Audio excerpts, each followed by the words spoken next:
Welcome back to my channel, Residency to Realty. I'm Britney Javens, and this is Hilliard, my mom and co-founder of the Legacy team.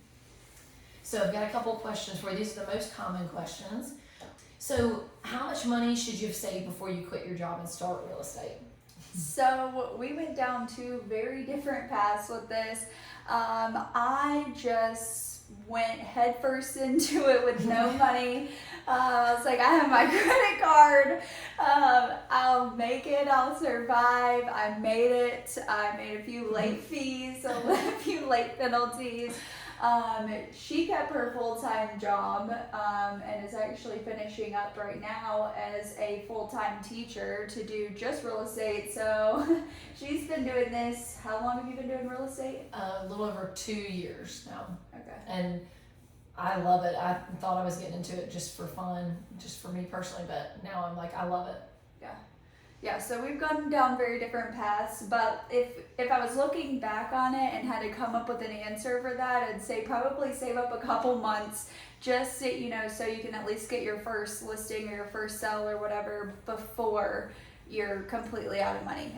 For me, I did not do that, but I would highly recommend you save some kind of money. I've heard numbers like 10,000, 5,000, 20,000. So it's really up to you. It depends on your lifestyle, how much you need per month. So you really have to figure that out kind of on your own. Okay, so how much does it cost to get your license? So it can cost quite a good bit. It can cost $1,000. It can cost more than that, depending on if you sit in a class, if you do it online. Luckily, we work for Keller Williams, so I've had a few people coming in under me where you can actually do a course. It's through Keller Williams, but it's not Keller Williams course. So you can go through them. It's completely free. You can definitely reach out to one of us if you're interested in that. It makes that free. All you have to pay then is for your exam fee for the state. The course and the course exam is free if you do go through Keller Williams to do that. I think it's Kaplan. Okay, and I think it's a couple $100 for the course exam, but the other good thing about Keller Williams is you would think, oh, well, then they're going to require that you have to join Keller Williams, and there's no obligation. So you take the course for free, and then you can do whatever. Yeah. For okay. Sure. So how do you get clients? So this is, it's really person to person. Like you could come in this kind of depending on your age, depending on the people you know. You could have a good little client base already, depending on what your job is. Let's say you're like a yoga instructor. Maybe those are the people you focus on, those people within your circle. If you're at my age in your 20s, it may be best to focus on your social media and getting out to those people you already know from college and stuff like that. I got my first listing ever as an expired listing. It was one that didn't end up selling with another agent. I gave them a call and she said she did want to relist. We got it sold in 13 days. So it was just a lack of marketing that we were able to market it really well and get it sold really quickly. So expired and withdrawn properties, calling them, even though that can be very nerve-wracking, is definitely an option. And for sale by owner, she's actually working on one right now that was a for sale by owner that she called. And you can tell them how you did that. So I think nobody really called them because the one thing is it said it was an investor and they had an agent that was related to them. So being somebody related that's the agent, you're like, there's not a chance they're going to go with whoever they've got. And they said, yeah, I think, I said, I'll host an open house for you. And really nobody showed up other than a neighbor, but I told him, here's some feedback that I got. And he's like, you know what, let's do it. I'll let you listen. I think you can get it sold. So it's going really well. Yeah. And then I today actually called it for sale by owner, so I had that one in the works. So that obviously does work. It can just be nerve-wracking to make those calls. You can do cold calls, you can door knock. There's a lot of options. Not that all of those options have worked for us, but it's just over time you just see over the course of 6 months, if I door knock this many doors, how many listings did I get from it? Is it worth it for me to spend the time on it? And then you do that for each thing that you're doing. And mine I got really successful was door knocking in a subdivision I've already sold in. And so that I've seen, I think it depends on the price range because, higher price ranges, then they may not be as easy to, door knock and they'll list with you, but it happened to be a good time when I went. It's, seasonality of April, May, June, and got a couple from that. So door knocking can work. There's a lot. Circle prospecting with your people in your office that you can say, hey, we just listed something, even though you didn't actually, but our office did, and so lots of things. Yeah, for sure. Okay, so what's the first step after getting my license? So first step after getting your license is just do whatever you can to get that first person, that first sale. You definitely need to join a brokerage beforehand. You can't just willy-nilly start selling things. You do have to join a brokerage, obviously. We highly recommend Keller Williams, but you can join any brokerage and then go from there, start trying to get clients. Do whatever you have to do, call expireds, call withdrawals, door knock, whatever you need to do to get that first client. Yeah, and I mean, once you get your license, you actually, with the state of Georgia, you've got to put what's your brokerage, and with any of them, you got to say who is your brokerage. Otherwise, you're going to be inactive. So it's something you want to do before you're, at it. I got mine, and I was like, well, I've talked to somebody, but I'm not really sure, and I haven't signed any paperwork. So then I had to go back and put on there, who my brokerage was. And again, we can talk about this in the next one, but going to different brokerages, it's a big difference. So. Which leads us to the next question. Why did you choose Keller Williams? So I chose Keller Williams kind of on a whim. We kind of both did. In Florida, she was already with a brokerage in Georgia that was not Keller Williams. We decided Keller Williams was kind of the closest one to me. It was a large brokerage. It was just the one we wanted to try out, see if it was any good, if it was worth all the hype. And we did some training with them, and we were like, wow, this is really incredible. We started reading Gary Keller's book, Millionaire Real Estate Agent, and we're like, wow, he's really knowledgeable. He's really giving you all the tools you need for success. Whereas other brokerages, when I talk to people, they're like, oh, I got no training. Same with her. I got no training. They didn't help me in any way. They didn't tell me how to get leads. I just had to figure it out on my own. Whereas with Keller Williams, Gary Keller gives you all the tools to success, how to get started, how to become really good at it. If you take the tools that he gives you, you can become a mega agent and make millions. You just have to be consistent and keep on it. Yeah, and I was with another brokerage for a year and a half, and like I said, I just chose, I looked up who's the largest in the Emerald Coast, Destin area, and found Keller Williams was the largest, and they had a bunch of offices, so chose that, but I didn't know how great Keller Williams was. I'm sure you'll probably go into detail on this too, but even, the money I make from profit share, I can will to my family, so no matter when I'm gone, that's a huge thing that profit share will go to my family forever, and that's not anything I've ever seen with another brokerage. But I told everybody I learned more in a week and a half than I did in a year and a half being with Keller Williams. It was insane how much I learned, and how everything's at the tip of my fingers when it's late at night and you're still working and you don't want to bother somebody, or you're not going to call them that late, but there's information online and I can get that, or I can reach out to other agents, and they're mega agents that'll help me at any time. Yeah, it's really a really good environment at Keller Williams. They're so willing to help you, give you all the tools to success. Anything that they've done to become successful, they'll just give it to you, which is crazy. At most brokerages, they're trying to hide it, keep it from you. They don't want you to know how they became successful, whereas at Keller Williams, they're just like, here's exactly how I did it. I'll give you everything I have. I'll literally give you everything down to the smallest detail of what I did, and you can just have it for free. They don't you can do mentoring. We have MAPS coaching. We have all different kinds of coaching that helps a lot, but even just talking to these agents who've already done so well, they're so willing to help you without you giving them any percentage, without being your coach. They'll just give you all this information. And even productivity coaching, I mean, they meet every day, and you can schedule times with your coach, and that's how people are even more successful. Like, this is your goal and where are you at, and it's being held accountable to what you said you want as your goal, whatever, how big or however small that is. So it's a great company, and the training's not just free stuff like the Georgia MLS, the FMLS, things that you can get anyways. It's really specific to how to grow your business, and not just how to fill out forms. I mean, that's good to know, but you need more than that. Okay, so how much do you work? I work 24/7. I do. You could call me at 3 in the morning and I would still answer. I probably am still awake anyways. But I work all day. Most days I try to get as much as I can done in the mornings because that's the best time to call expireds and withdrawals, which is what I do pretty much every day. We have meetings in the mornings that I try to get into as often as possible. It's about 4 days a week that we have that.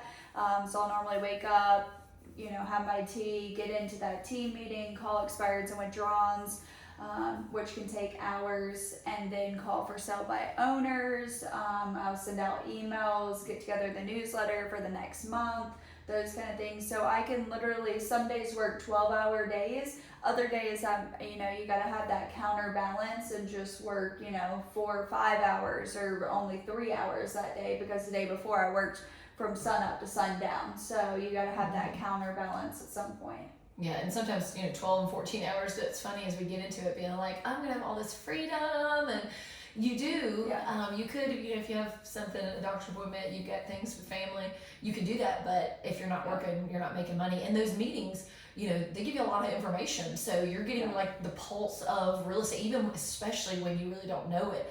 You're like, oh my gosh, what's happening in the market is this, because you're talking about it every day, and that makes you such a knowledgeable agent. And why I think people are drawn to you is because it's, oh my gosh, she really knows the stuff, and you're really just stealing from other agents. They're just telling you what's happening, and you're hearing it all the time. You're hearing from the lenders, you're hearing from everyone, so you're the most knowledgeable, and people love to talk about real estate. It's fun.